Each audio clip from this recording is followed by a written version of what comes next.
We just got a bunch of changes added into GTA Online with the bottom dollar bounties update, as well as a lot of new features and new content, of course, that you would expect. And Rockstar has given us a detailed, very long list of patch notes. So today we're going to cover every single new feature and change that was just added in the bottom dollar bounties DLC. If you enjoyed the video, leave a thumbs up, subscribe for more stuff like this. I will link it down below as well in case you want to read through all of it, but it is a pretty long read, so I'm going to make it a lot easier for you right now. Okay, starting off with the Bail Enforcement Office. Of course, this is a new business that's been added to Maze Bank foreclosures, where you can go out, hunt down either most wanted targets once per day, or go and get some lower level bounties 3 times per hour. Once you bring these bounty targets back to your office, over time they'll get processed and then you'll get paid. With this business, you also get a bail enforcement van, and you can customize the color of that one as well as the armor below in the garage below your bail office.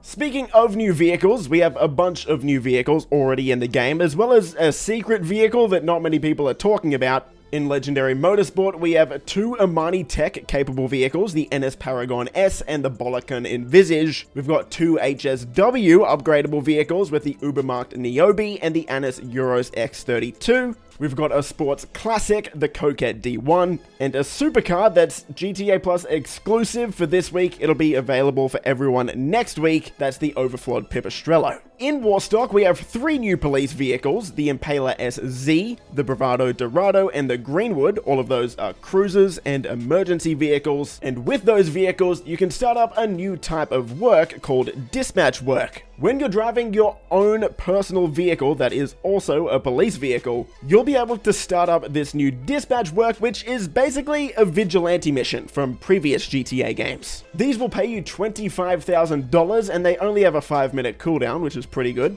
And there's a few different variants of these missions. One called Officer Monitored, where you need to break into a hideout, steal a CCTV tape and deliver it back to Vincent. The next is Malicious Mischief, which is basically a bomb defusal. These are actually pretty fun. You have to go around and defuse 3 different explosives. And Rockstar even added in a new mini-game where you have to press all the arrows on your D-pad. Pretty fun. There's Possession for Sale, where you have to go steal some drugs, or recover some, and deliver them back to Vincent. And then we've got Civil Disturbance, where you just need to go kill 3 lieutenants, basically. Pretty straightforward, just kill everyone. The final new launch vehicle can be found in the Career Progress section on a PS5 and Xbox Series X and S for the new Bail Bounties business. This one's called the Canis Castigator, and it's going to have a Maud Eccles number plate there as well. Of course, you can see Eccles, that's pretty neat. Also in the Career Progress section though, for completing Tier 3 with the Bail Bounties business, you're going to get the bottom dollar bail enforcement suit, or outfit, I should say. You know, the bulletproof vest. So I can definitely see a lot of people trying to get this one. And then for Tier 2, another thing that people haven't been able to find if you're not on the current gen consoles, I don't think you can get this one just yet. That's the new bottom dollar bail enforcement stun gun finish. So honestly, I think it's pretty neat that Rockstar is putting these behind Career Progress as opposed to just having to buy them, but it does definitely suck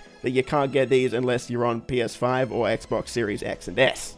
Moving into some changes, 3 vehicles have gotten new drift tuning options, so you can turn them into drift cars. Those are 3 existing vehicles, the Volca Nebula Turbo, the Ubermarkt Cypher, and the Ubermarkt Sentinel Widebody. If you want to apply those, you're going to have to take those vehicles into the LS car meet and do it there. We've got some economy updates, and thankfully all of these are good this time. It doesn't look like there's been any pay nerfs, only buffs. So we've got pay increases for a bunch of contact missions, the Yacht contact missions, Lamar Lowriders contact missions, Agent ULP, Casino Story missions, Gerald's Last Play, Madrazo Dispatch contact missions, Simeon's Premium Deluxe repo work, and the Project Overthrow missions. We've also got increased payouts for the open wheel Formula 1 type races, and taxi work in free mode. I've tested these, it looks like a 2 to 3x pay increase, so definitely good, you know, but it's still just, yeah, not going to be a good way to make money. There's now a shorter cooldown between tow truck missions in your salvage yard, so you can't just do the 2 back to back.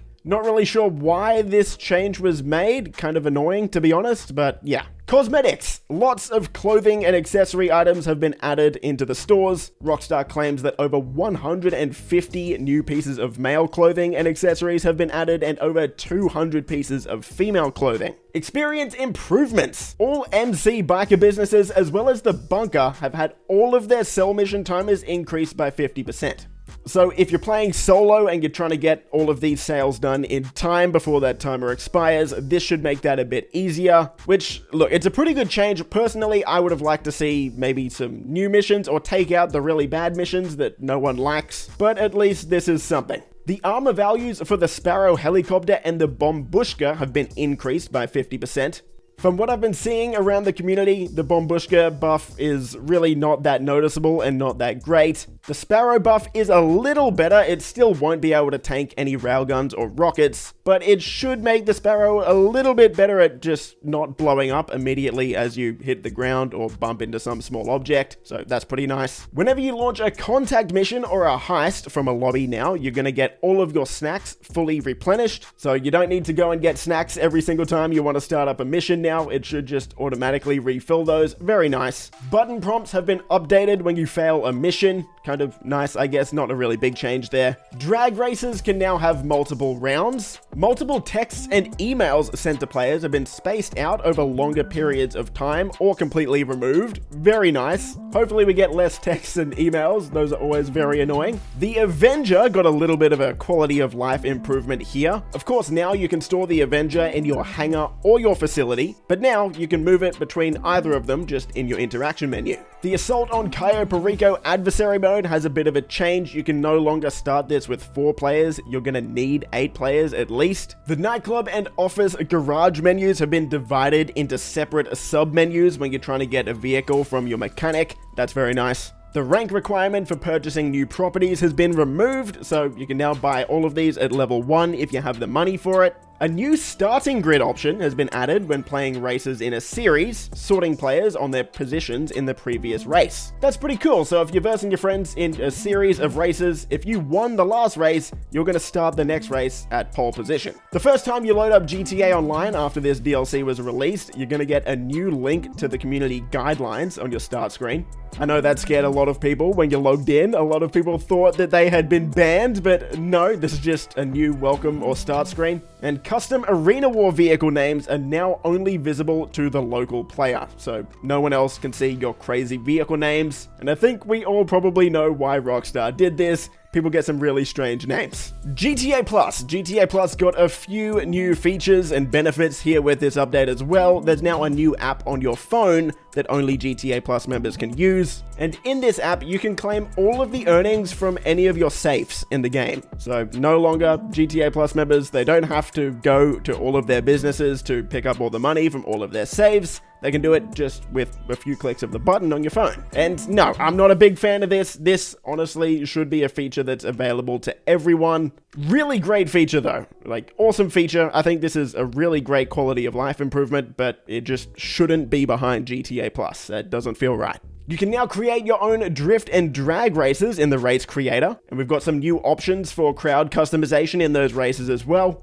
The Rune Zaba is now available as an off-road vehicle when you're doing races. I can't see the Zaba winning any races, but hey, it's in there now. We have a bunch of patches, like probably close to 50 or 60 patches in here as well, tiny little bug fixes. I won't list every single one, I'll leave a link to those. I'll just name the most notable ones here that people have been noticing that are making a big difference. So the telescope method for outfit glitches has now been patched. For any career progress outfits that you unlock, you can actually now customize these a little bit. So you can add things like glasses, watches, any tiny little accessories you can actually add onto these outfits now, which is nice and long overdue. And the Yeti outfit has been fixed. There was a common bug with this where if you put the Yeti outfit on, you can't change outfits at all. It just completely bugs out and you need to go back to a clothes store to actually change outfits again. That's been fixed, so you can put your Yeti outfit back on if you want. And finally, the Raiju jet had a few bugs with it. So apparently you couldn't hear or see the traces that were being fired from enemy Raiju jets. That's been fixed, so now it acts like other jets. You're gonna know when you're getting shot. You can actually see the bullets. It should be all good.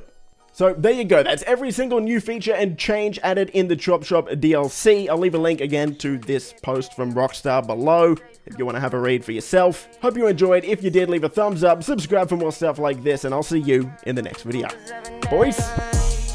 Favorite color, money green. I've been on my grind since I was in the 7th grade. Had my first kid, I was only 17. Always a provider for my pack like Wolverines. But you won't find me on the mountaintop.